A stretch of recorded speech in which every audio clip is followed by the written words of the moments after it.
there are two kinds of people. ఈరోజు దేవుని వాగ్దానం చెప్తుంది ఇద్దరు మనుషులకు. One foolish man, one wise man. ఒకటి మూర్ఖమైన మనిషి, ఒకటి జ్ఞానవంతుడు. The Bible is asking you to choose. Do you want to be foolish or be wise? మీరు ఎంచుకోవాలి, జ్ఞానంతో కూడిన ఇలా, మూర్ఖత్వంతో కూడిన ఇలా.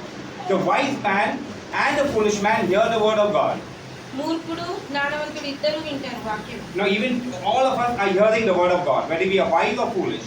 మనం అందరం కూడా వింటున్నాము, మూర్ఖులమా జ్ఞానులమా అందరం వింటున్నాము. That is up to us to choose. అది మనము ఎంచుకోవాలి. But the wise man, he listens to the word of God and he follows the word of God. జ్ఞానవంతుడు విని ఆ వాగ్దానం ద్వారా నడుస్తాడు. The foolish man hears the word of God but does not follow it. మూర్ఖుడు వింటాడు కానీ వాక్యం ద్వారా నడవడు. And the Bible is telling us the one who hears the word of God and follows the word of God, they build their house, the foundation of their house will be very strong. దేవుడు ఎప్పుడైతే మనకు చాలా బలంగా కడతాడు బండ మీద. The one who hears and does not follow, they build their house on the sand. ఎవరైతే మూర్ఖులు విని వాళ్ళ ఇల్లు ఇసుక మీద కట్టుకుంటారు. So when the storm comes, when small problems come, small difficulty comes, when the storm comes, the house falls. అయితే ఎప్పుడు గాలి తుఫాన్ వస్తుందో ఇసుక మీద కడితే ఆ ఇల్లు కూలిపోతుంది వర్షం వచ్చినప్పుడు. So if you are wise, you will follow the word of God and listen to the word of God, because the word of God says, do not deceive yourself. జ్ఞానవంతులు Do not deceive yourself. Means fool yourself. Do not deceive yourself, because the foolish people, they hear the word of God. Only the Bible says be hearers and not be hearers and doers of the word of God. దేవుని వాక్యం విని దాని ప్రకారం నడుచుకోవాలి. Be hearers and doers. అదే దేవుని వాక్యం ఏం చెప్తుంది విని దాని ప్రకారం నడుచుకోవాలి. But most of the people are hearers and not doers. చాలా మంది వింటారు కానీ దాని ప్రకారం నడవరు. Amen. So the word of God says be hearers and doers. మనం వినాలి, దాని ప్రకారం చేయాలి. Hear the word of God and follow the word of God. వినాలి, దాని ప్రకారం నడవాలి. Then you will build your house strong. అప్పుడే మీ ఇల్లు చాలా బలంగా ఉంటుంది. Hallelujah. Now the choice is yours. Amen. God is giving you a beautiful word. The choice is yours. Amen. Hallelujah. So here we see that a marriage is built on pillars. Every house is built on pillars. మీ కుటుంబము ఒక బండ మీద కట్టబడాలి. On pillars. You know what pillars? You know you can't build a house on one pillar.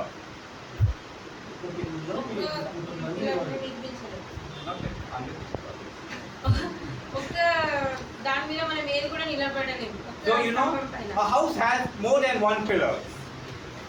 అంటే ఒక్క pillar కాదు, సరిపోదు, ఒక్క చెయ్యి సరిపోదు. Amen. So you know even in a marriage there is more than one pillar. ఇది ఒకటి కాక ఇంకొకటి కూడా అవసరం. There are more than one pillar. అంటే ఒక పిల్లర్ కాకుండా కొన్ని పిల్లర్లు ఉన్నాయి. ఒక మ్యారేజ్ నిలబడాలనుకుంటే, ఒక successful marriage. So the first pillar that we will talk about now is the pillar of love. ఒక స్తంభం గురించి మనం మాట్లాడటం ప్రేమతో కూడింది. The first pillar that we are going to talk about is love. మొదటి స్తంభం గురించి మాట్లాడుకుందాం, అదే ప్రేమతో కూడింది. If there is no love, ప్రేమ లేకుంటే there is no foundation, there is no pillar. ఆ పిల్లర్ లేదు. Amen. Now what is this love? What is love? ప్రేమ అంటే ఏంటి? Let us read in 1 Corinthians chapter 13 and verse 4. కొరింథీయులకు రాసిన పత్రికలో మనము 13:4 చదువు. What is love? ఇక్కడ ప్రేమ ఏంటి? The Bible is teaching us the meaning of love. వాక్యం మనకి ఏం నేర్పిస్తుంది? ప్రేమతో కూడింది. Love is patient and love is kind. ప్రేమ ఎంతో ఓపిక కలిగినది, దయతో కలిగినది. Love does not envy. ప్రేమ శత్రువు కాదు. It does not boast, I am great. ప్రేమ ఎప్పుడు వ్యతిరేకంగా చెప్పదు, నేను గ్రేట్ అని. Love is not proud, love is not rude. ప్రేమ ఎంతో అహంకారంగా చెప్పదు. Love is not self-seeking, I. Love does not say I. ప్రేమ స్వార్థమైనది కాదు. Love is not easily angered. ప్రేమ కోపంతో కూడినది కూడా కాదు. It keeps no record of wrongdoing. Love keeps no record of wrong. అయితే న్యాయంగా ఏం చెప్తుందంటే తప్పు కాదు. అంటే ఒక ప్రేమ ఉంటే నువ్వు ఇది చేశారు, అది చేశారు అన్నారు. It does not keep an account of wrong. You forgive. ప్రేమ ఎప్పుడు క్షమిస్తుంది, నువ్వు ఇలా చేసావు అలా చేసావు అని అనదు. Love does not delight, or love is never happy in evil things. Bad things. చెడ్డ కార్యములను ప్రేమ ఎప్పుడు It does not support. Love supports only good things. Encourage చేయదు. Love will support only things that are good. మంచి వాటిని నేర్పుతుంది ప్రేమ. Love will always protect. Love will always trust. Love will always have hope. Love will always have patience. ప్రేమ రక్షిస్తుంది, ప్రేమ ఓపికతో కూడి మనల్ని ఎప్పుడూ రక్షిస్తుంది. Amen? So just we say love over marriage. No. You should understand what is love before you tie the knot of marriage. ప్రేమ వివాహంలో అయిపోయింది అని అనొద్దు. Love is not just one feeling, but love is about unity and understanding. ప్రేమ ఒక ఐక్యమత్యంతో కూడింది. So we have నిలబెడుతుంది. me చెప్పకండి. Now another one thing is we have just learned what is love. మనం ఇప్పుడే నేర్చుకున్నాం ప్రేమ ఏంటి. So that means to say that love, all these attributes, all these things about love, we need to make it a habit in our life. అయితే ప్రేమ మనకు అన్ని నేర్పుతుంది. That we need to make a habit. ఒక అలవాటు నేర్చుకోవాలి We Prema. have to make it a habit. We should make it a habit to forgive. We need to make it a habit to love. We need to make it a habit to even if someone is doing something wrong, we should not mind it. We should not be proud. All these things of love, we need to make it a habit. ప్రేమ మనలను ఈ తప్పుల నుంచి కాపాడుతుంది కాబట్టి మనం నేర్చుకోవాలి, ఒక అలవాటుగా నేర్చుకోవాలి. మనం క్షమించాలి ప్రతి ఒక్కరిని. ఇప్పుడు లవ్ అంటే ఏంటి? ఇప్పుడు ఇంతకు ముందు మనం చదివారు.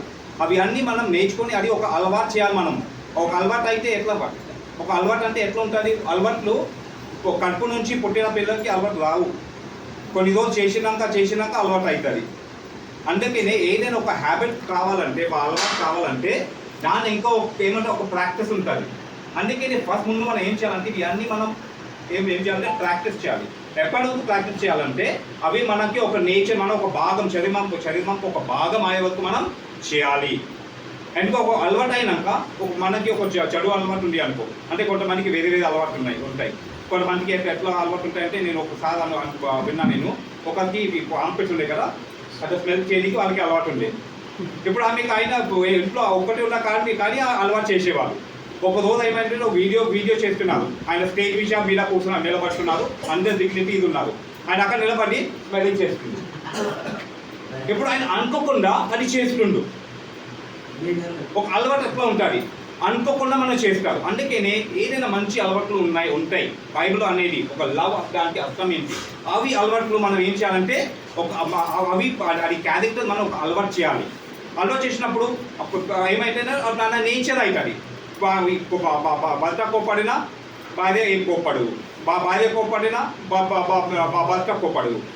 ఫర్గివ్నెస్ అంటే ఏదైనా తప్పు అయినా కానీ మనం క్షమించాలి. అంటే ఇవి అన్ని మన బైబిల్ ఇప్పుడు అంటే రికార్డ్ ఉంది. అవి అన్ని we should make it a habit. మనము ఒక పద్ధతి నేర్చుకోవాలి. And one more thing we need to understand. ఇవి అన్ని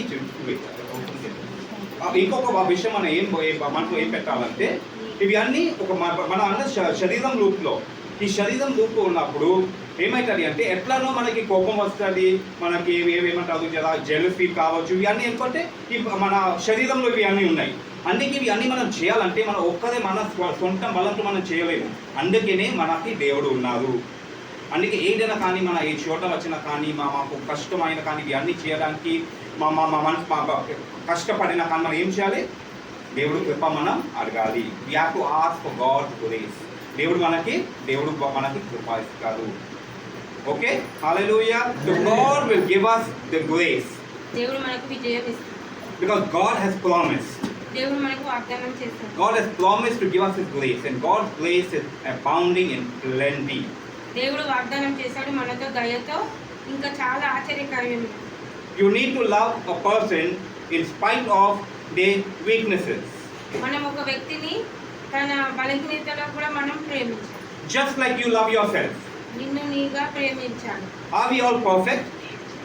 మనం అందరం ఒక మనందరూ పర్ఫెక్టేనా? మనమందరం Perfect నిజాయితీగా గా? ఉన్నాం. No one is perfect. మనం But ఎవరు yet- నిజాయితీగా లేం. But yet we love ourselves. అయినా మనల్ని మనం ప్రేమించాం. Though we are not perfect, we love ourselves.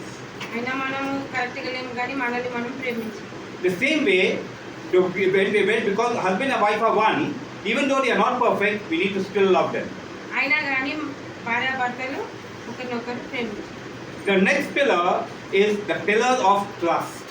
ఇంకొకటి స్తంభం ఏంటి అంటే ప్రేమ ఇంకా నమ్మకం. If there is no trust between husband and wife, that marriage cannot last. నమ్మకం ఇద్దరి మధ్యలో నమ్మకం ఉండాలి. If not, that marriage will be in trouble. లేకపోతే ఆ వివాహము కష్టంలో ఉంటుంది. The next thing is faithfulness. So in this trust, the one point about trust is faithfulness.